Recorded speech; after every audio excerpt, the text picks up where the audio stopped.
Thousands of years ago, complex technology which bridged the gap between the physical world and the spiritual world was developed in Iraq, Egypt, Mexico, and European megalithic sites such as Stonehenge. Buried deep inside secret mounds of earth in Göbekli Tepe in Turkey, in Egypt, in Iran and Iraq, and also buried deep under the pyramids of Mexico, we have discovered statues of very strange demons. Alongside these statues are other artifacts which resemble the components of electrical circuits, such as the Jed pillar, which looks suspiciously very similar to a Tesla coil. In the ancient world, electricity was being generated using batteries filled with acid vinegar, and these devices created a flowing energy which was used by the Illuminati royal families of ancient Egypt, ancient Iraq, ancient Britain, and ancient Mexico to make psychic contact with spirits, angels, and demons. These devices in turn inspired the greatest scientists of the modern world, some of whom were members of secret societies which hosted seances in which ectoplasm and technological apparatus were used to show us images of the spirit world. All this technology was kept utterly secret. Welcome to the world of forbidden electrical, psychic, spiritual technology. Welcome to the world of forbidden TV.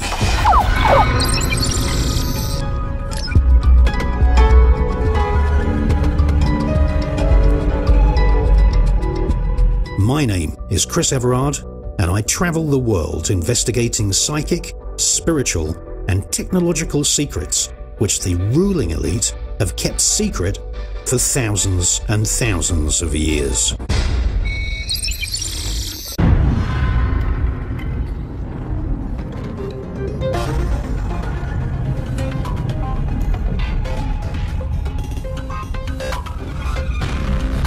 Did the ancient Egyptians have some form of technology? It's quite possible. We know that in ancient Iraq there were so-called Baghdad batteries, which were earthenware jars filled with vinegar with an anode and a cathode, and each of these jars could actually create about 0.5 volts of electricity.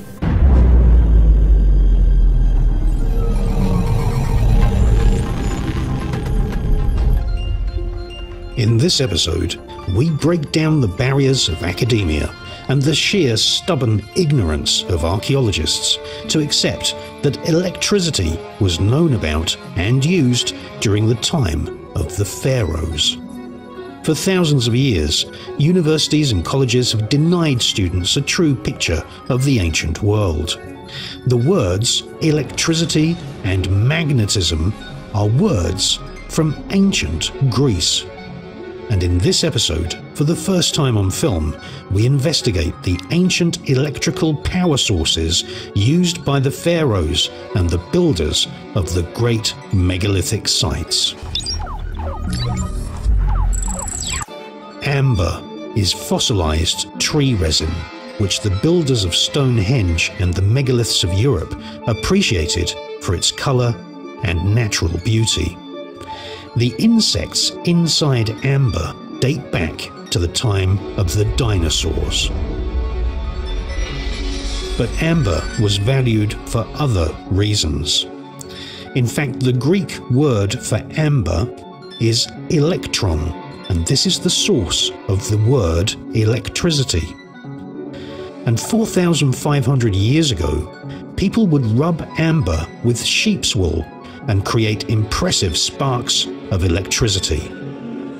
Magicians, such as the legendary Merlin, was said to have a collection of amber collected from the shores of Lithuania, and these mystic illusionist magicians would shock their audiences by discharging bolts of static electricity created from amber.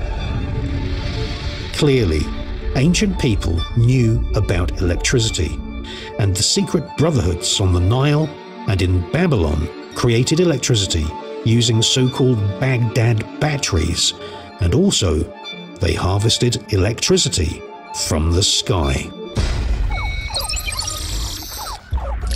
Alongside static electricity, the builders of the pyramids also understood and used magnetism. The magnetic compass is one of the first scientific instruments to have been used extensively in the ancient world. And a compass will not work without first having a good understanding of magnetism. The pyramids of Giza are aligned almost precisely to the 4 cardinal points of planet Earth. And so, it is obvious to me that the ancient architects had a compass, and yet this is never mentioned in any books on Egyptology. People are being led astray and being told that Göbekli Tepe in Turkey is the oldest known civilization. It is not. For example, in Germany, a carved statue dating back to 23,000 BC has been found. And in Japan, the Jomon people were making advanced earthenware pots decorated with braided rope 14,000 years ago.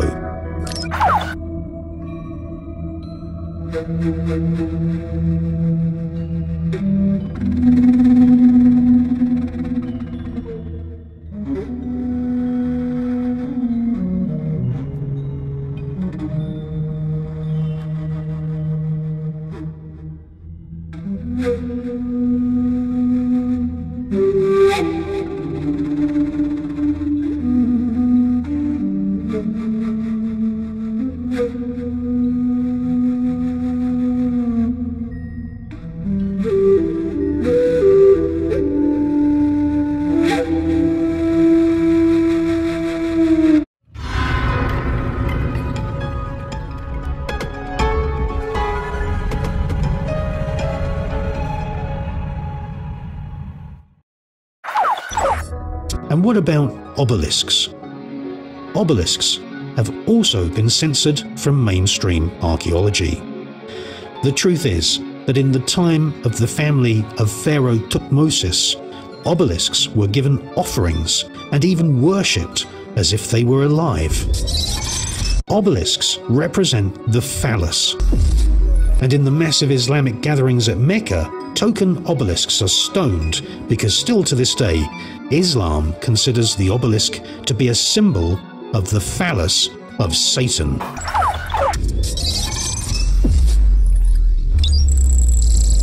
But obelisks were not just symbolic of the phallus of Satan. They were sheathed in an alloy of silver and gold and palladium, and this special alloy was called electron. Satan is represented as the giant serpent reptile known as Apophis in ancient Egypt. And there is an energy associated with this serpent, which is illustrated on many tomb walls at the Valley of the Kings.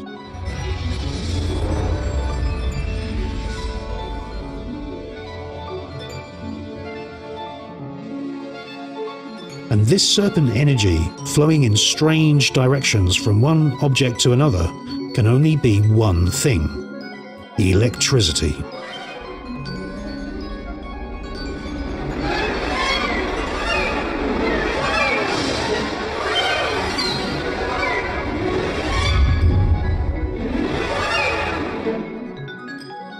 Electricity in the ancient world was called serpent energy.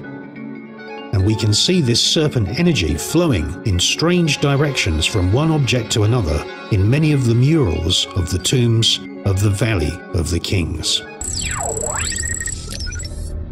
In the book of Genesis, there is a teaching that everyone, mankind, must resist the temptation of the serpent. I believe this to be an allegory for the peasants not to embrace or to be seduced by the power of electricity. Even today, the Hadith teaches that modern technology should be shunned and that mankind should somehow stay in the Dark Ages. If you think it's strange that brotherhoods in the ancient world would tell people to be suspicious of electricity, then consider this. Less than 40 years ago, there were demonstrations and marches in London against the microchip.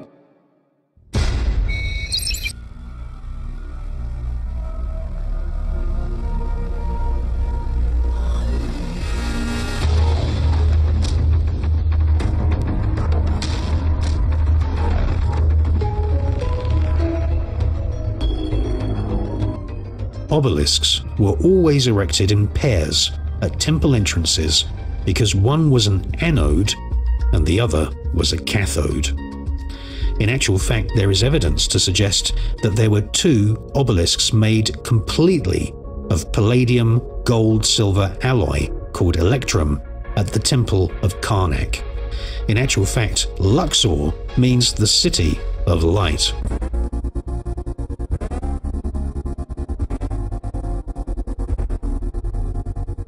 The tips of the surviving obelisks which we see today at Karnak were covered in an electrum sheath. This is a natural gold-silver palladium alloy which conducts electricity.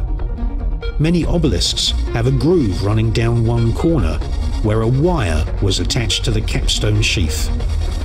The atmosphere is full of static electricity. Each positive and negative obelisk would have harvested an atmospheric voltage which may have been converted and stored in a battery. The battery in question would have been the mysterious Ark of the Covenant. These obelisks were used to harvest static electricity directly from the atmosphere.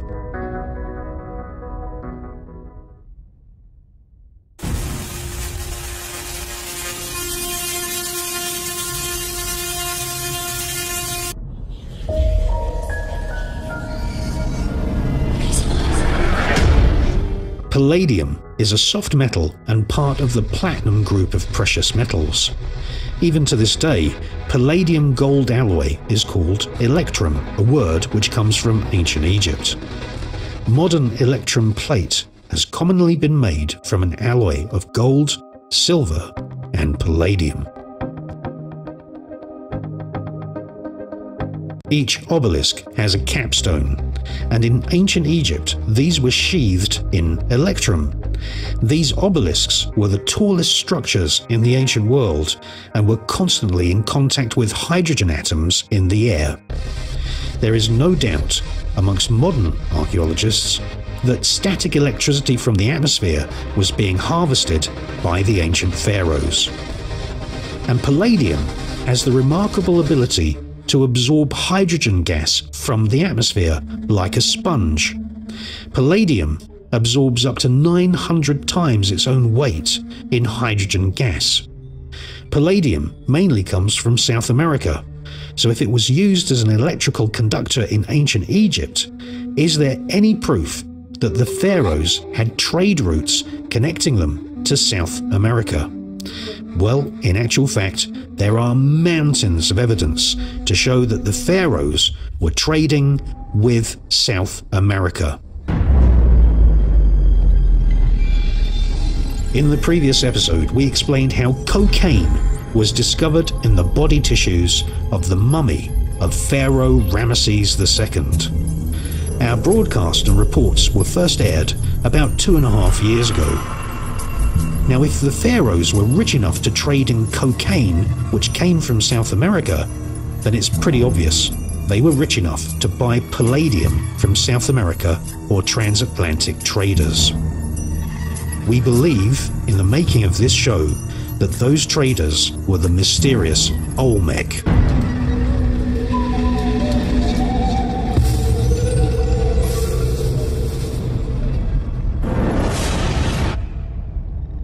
Today, we see governments worldwide using the Egyptian obelisk as a symbol of power. To Islamic people across the planet, when they see an obelisk, such as the Washington Monument, they see a symbol of serpent energy.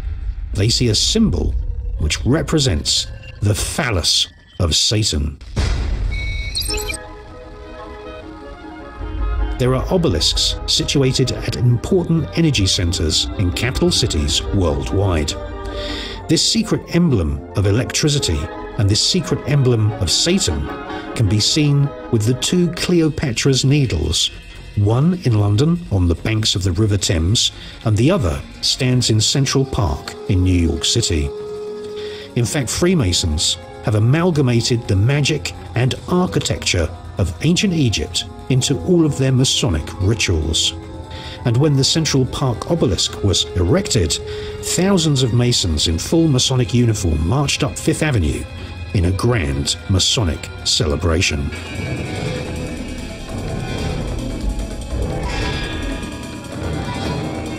Obelisks have some kind of secret. It is a secret reserved for the elite. The elite governments have invested millions of dollars in building effigies of Egyptian obelisks in many capital cities. And they've even transported original Egyptian obelisks, which now stand at the Vatican, in Rome, in London, in New York, in Paris, and many other sites. The secret to obelisks is the electrostatic power which these obelisks are able to accrue from the atmosphere. And this static electricity was stored in a battery in ancient times. And today, we call that battery the Ark of the Covenant.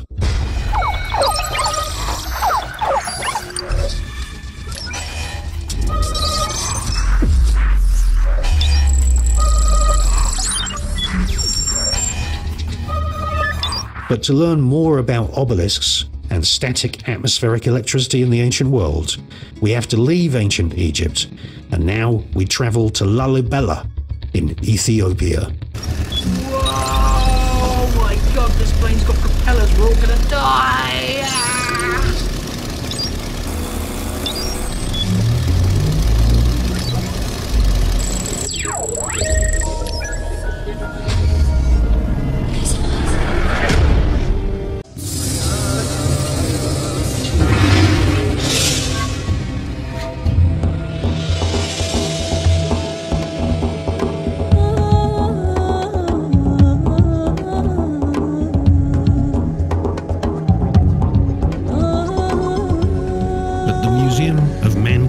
In Paris, and also at the Berlin Egyptological Collection, opium has been found in the body tissue of many kings, queens, and priests of ancient Egypt. Orthodox archaeology ignored this discovery until it was discovered that opium pipes, just like those pipes used by junkies in China, were actually carved into Egypt's biggest temples. The biomedical tests on the body of King Ramesses clearly show that he was high on opium for many years of his life. But the X-rays and tests on his stomach contents go way beyond discovering just opium. Doctors who tested the mummified remains of many Egyptian kings and queens also found hashish. The tests were repeated, and it was confirmed that hashish was eaten in ancient Egypt. The cannabinoids prove that hashish was imported from Syria.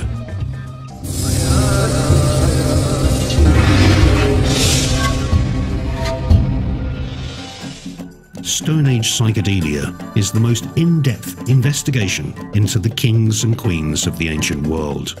It's a book which is far more than just about drugs in the ancient world. It proves that the richest families who ever walked the face of the planet gained their riches by dealing in opium, cocaine, hashish, and tobacco. Stone Age psychedelia proves that the psychedelic experience is at the root of all religions. Stone Age psychedelia proves that the pharaohs were junkies. Stone Age psychedelia is available exclusively with a free DVD documentary film from ChristopherEverard.com and also from ChristopherEverard.co.uk.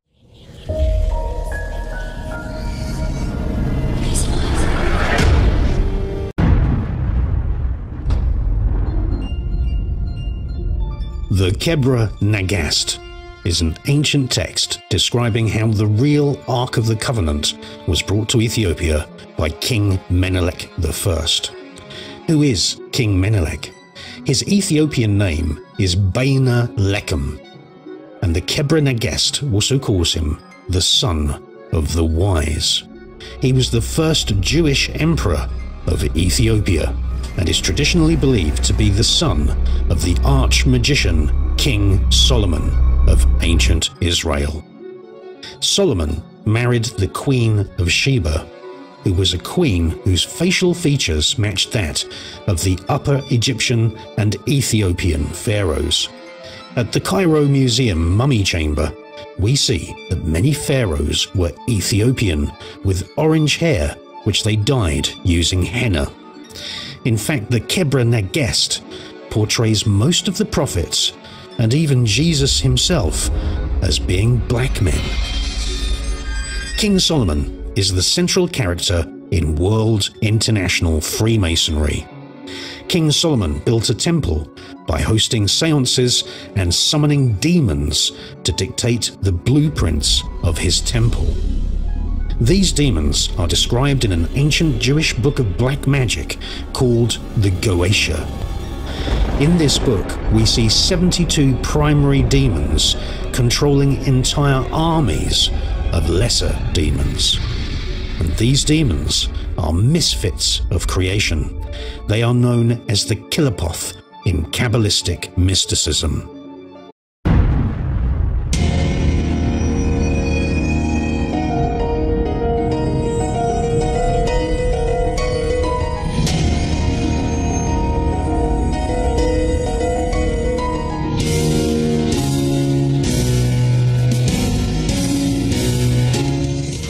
Welcome to the south of France. Now, this area is going to be very familiar to the viewers, thousands of viewers of the Enigma channel, and the people that come on my expeditions and tours, because this is where I live. This is where my film studio is. It's the south of France. It's not far from the beach. And in my local village, there are houses from the 7th century. And as you can see, the area is not short on a little bit of history. There are 3 major castles in my local area, and this one is the Chapel of Tren Cavel. And just within the walls, these ramparted walls here, you've also got the Basilica of Saint-Nazaire. Now, you really have to travel to the south of France to see this Gothic architecture, because if you get up close like we do with our drones, then you can see that these buildings are smothered in gargoyles. Now, the word gargoyle is, it comes from the French word for gargle, as in gargling water. And there is no biblical precedence for smothering the exterior of a building with these demonic entities. And this is all the work of the Knights Templar and the Masonic guilds. And these demons, as I say, there's no precedence in the Bible.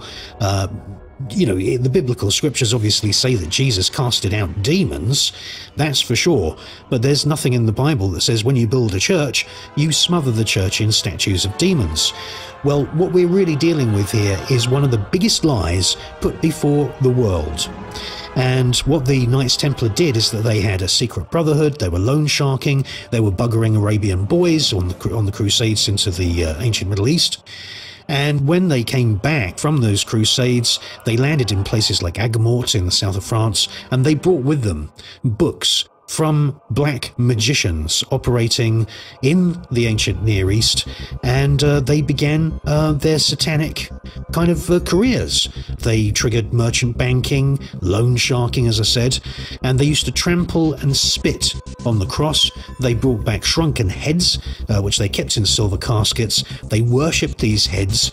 They called them Baphomets, and they built these cathedrals. Supposedly, these cathedrals are a celebration of Christ, of Jesus.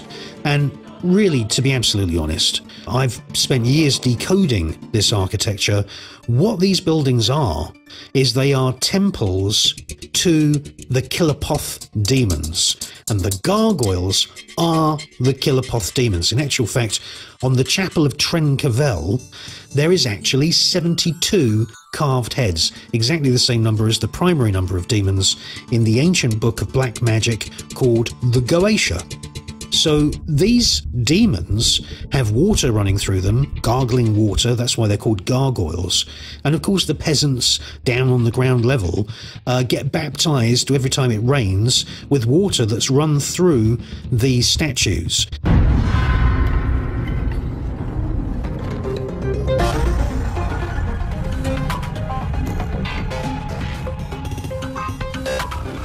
Now, there are no blueprints of any of these Gothic cathedrals anywhere in existence in Europe. That's because the Knights Templar kept the blueprints completely secret. They used to inscribe the blueprints on tablets of wet clay, and after the cathedrals had been finished in their construction periods, those clay tablets were put somewhere secret, we don't know where they are, or they were smashed and destroyed. The blueprints for a lot of these temples and a lot of the designs of these gargoyles actually came through psychic mediums who were members of the Masonic guilds who used to carve these horrid, evil creatures. And my research in the libraries, by the way, I do speak enough French to understand medieval French books. I speak enough Spanish to understand the black magic texts from Toledo in Spain. I speak a little bit of Sumerian, a little bit of Latin, a little bit of Hebrew, and you have to. If you want to understand exactly what goes on with Judeo-Babylonian Satanism and the so-called New World Order, you can't do it from sitting in an armchair stealing bits of information from other people's books. You actually have to do what I do, which is travel the world and learn lots of languages, and then you can get the big picture. The big picture in my books is that the Goetia, and if you look under G in the index of any book you care to mention that's about conspiracies and about global conspiracies and New World Order, you'll see that there's nothing about Goetia. There's nothing about grimoires either, which are these books of black magic. So you have to actually go to the source, and that's what I do.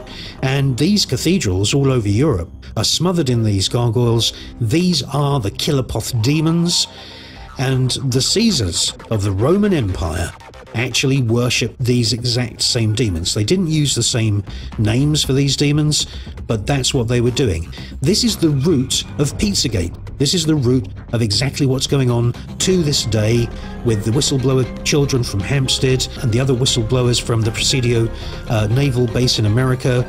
These covens, these lodges, these satanic brotherhoods and sisterhoods are operating right now in the world, and they are using ancient forms of divination, and they are summoning these horrible demons.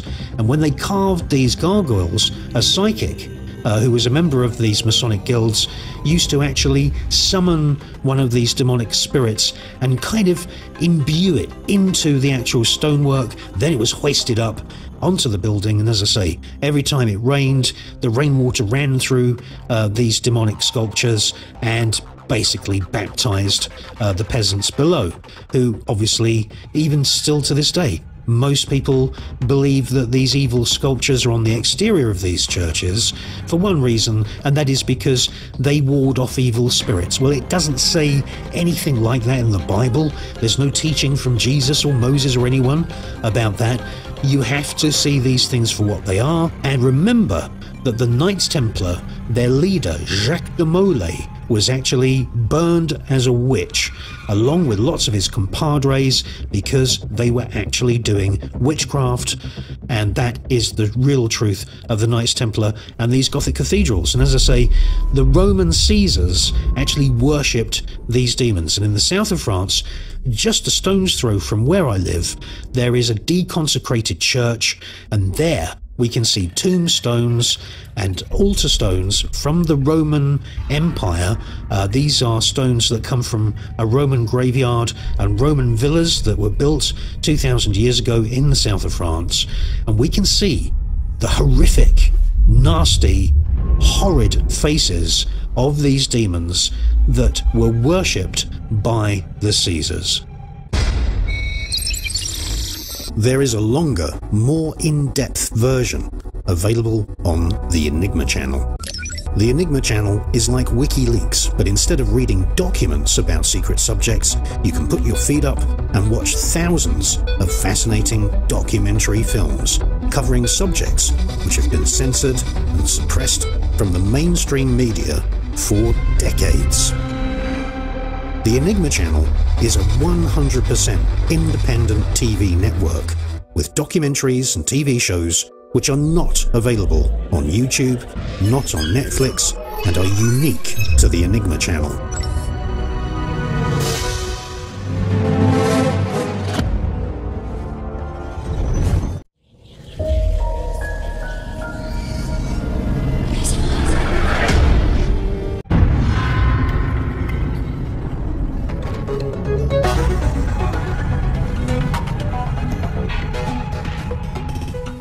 What typifies these weird kilopoth beings is that if you look into their eyes, there is absolutely no empathy, no compassion, there is no laughter or feeling of goodwill towards anyone. They've been deliberately created to be the empty husks. They're beings, but they have no soul, and the soul has no compassion. And Judaism and Chaldaic Babylonian magical systems worships these beings, and so did the bosses, if you like, of the Roman Empire. And the Roman Empire just changed itself into the Holy Roman Empire, and I believe that it is these discompassionate, weird husks of beings which are still being worshipped to this day amongst many of the Catholic cults, and I'm including Freemasonry and the Corazon Club, the Order of the Nine Angles, and many of these other cults. Some of those members are actually masquerading as being cardinals and Catholic priests, and they even wear Catholic robes. In reality, they are worshipping these beings that have coldness. They have no compassion, no empathy, and no heart.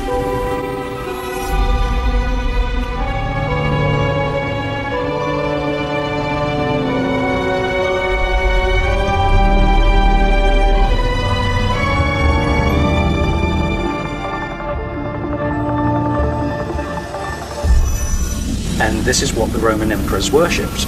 They worshipped these horrific, nasty, devilish type characters that had no compassion, no empathy, and they worshipped these characters to give them strength. They gave them offerings of food, offerings of wine. I mean, there was sacrifice of slaves that were taken from countries that had been conquered by the Caesars and the emperors of the Roman Empire. And they were doing everything they could to give power and give spiritual forcefulness to the spirits of these kind of serial killer type gods. And they have these horrific faces, terrible faces, but they have the bodies of young children.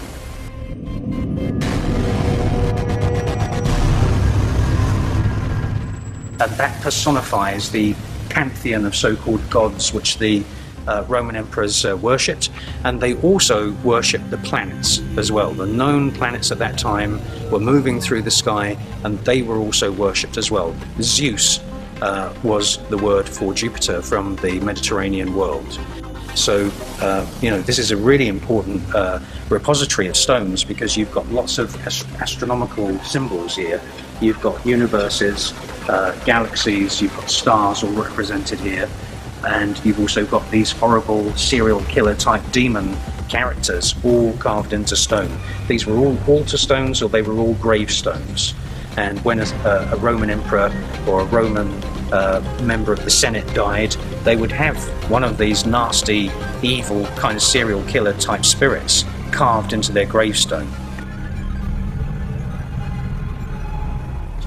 And there's lots of astronomical symbolism here, because astronomy and astrology were one combined science. And the reason why astronomy was important is because the planets were thought to be fueled by a living entity, a living spiritual life force. And that's why the Chaldeans, and then the Greeks, and then the Romans all put a great amount of emphasis on combining astronomy and astrology. And we see that at Dendera. The ceiling of Dendera is an ancient zodiac, and here We see on the altar stones and the gravestones of the great and the good of the Roman Empire, the Roman rulers in the Mediterranean more than 2,000 years ago, we see that they put spinning galaxy symbols on all of these stones.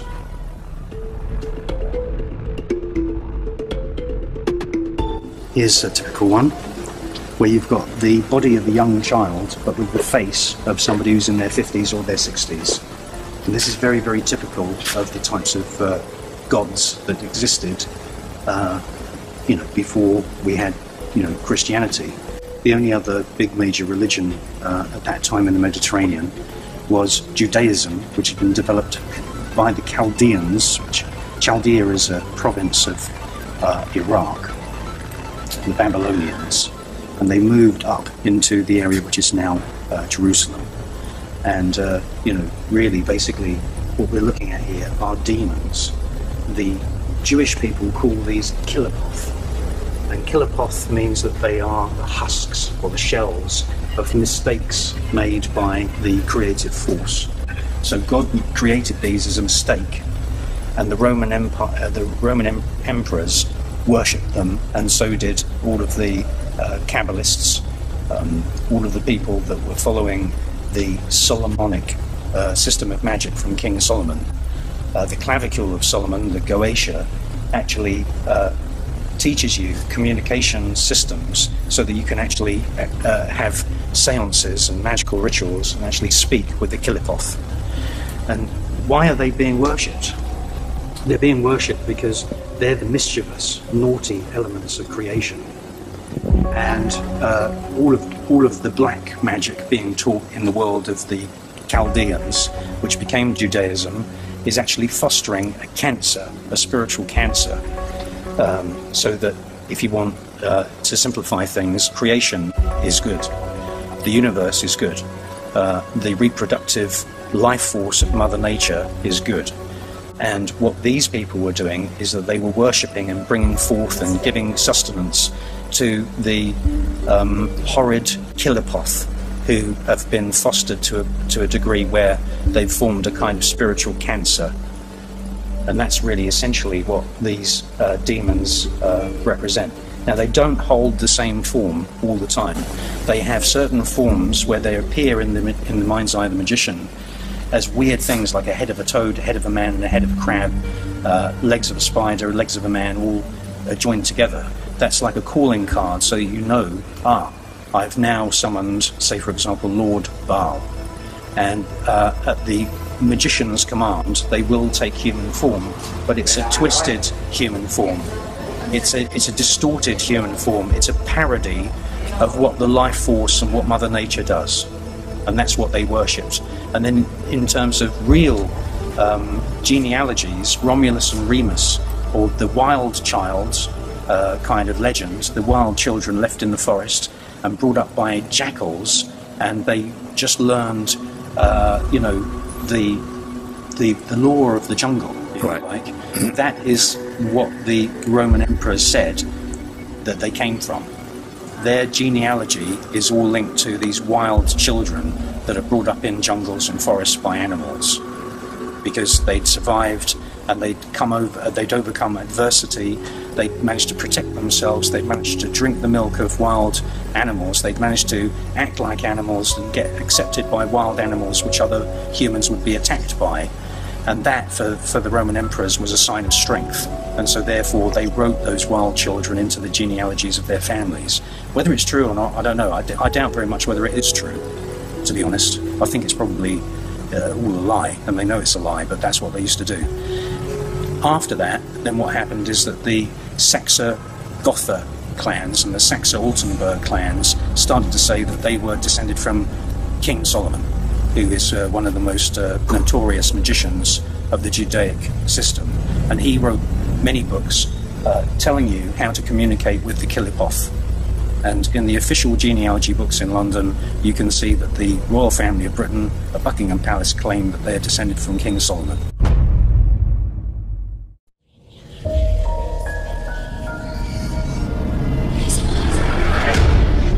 So these tombstones are a very important archaeological discovery. A farmer was ploughing a field and he found all of these altar stones. Some of these are gravestones, some of them are altar stones, and they're all altar stones from the Roman Empire, and these were in houses built by the Roman Caesars and the Roman warlords in the Mediterranean. They gathered them all together and buried them into the ground in one field, as if they were embarrassed about these horrible demons that the Roman Caesars were worshipping.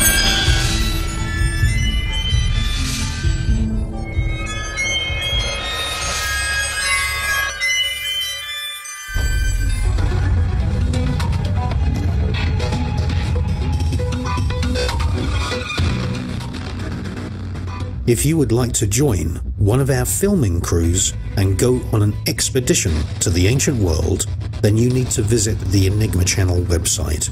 That's enigmachannel.com, or you can visit the members site at enigmatv.com. Use the contact form and write the word expedition in the subject heading. In exchange for a small contribution towards our filming costs, you will actually become a member of our crew. You'll be eating with us in the same hotels, you'll be travelling with us, you'll be meeting all of the authors and people which we interview. Now, every year we are filming at amazing museums in places like Athens, Paris, Madrid, Barcelona, New York, Mexico, Egypt, you name it. You'll get to stay in haunted castles.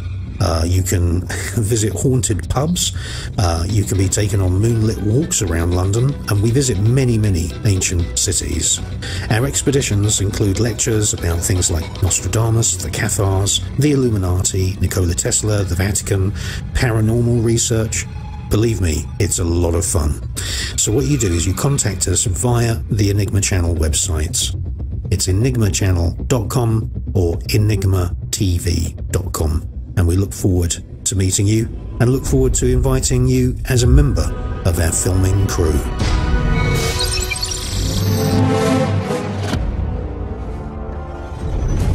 It's not a boat which is meant to be designed to go bloody tourists.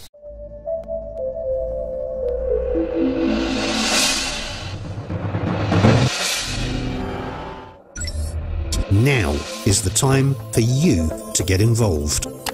There are many mysterious secrets being censored from the public, and you can help spread this information by taking 2 seconds to share this clip and engaging your Facebook buddies in conversations and debates. Maybe you're doing a college degree right now and are disappointed with the narrow worldview of your teachers. Well, by clicking the share button, you can strike up a debate with museum curators, archaeologists, scientists, authors, and even your college teachers. Just click that share button. Thank you very, very much for watching this episode. And if you head over to the official website, which is forbiddentv.net, you'll be able to download X-rated late-night versions of this show which investigate voodoo and Jack the Ripper. And you can also visit the Enigma channel and get a subscription and watch literally thousands and thousands of documentaries like this that I've produced over the years. My name is Chris Everard. Thank you for watching. I'll see you in the next episode, and we are going to be visiting Iran, Syria, Tibet, Nepal, India, Spain, France and Germany in the upcoming episodes. See you then.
Yeah.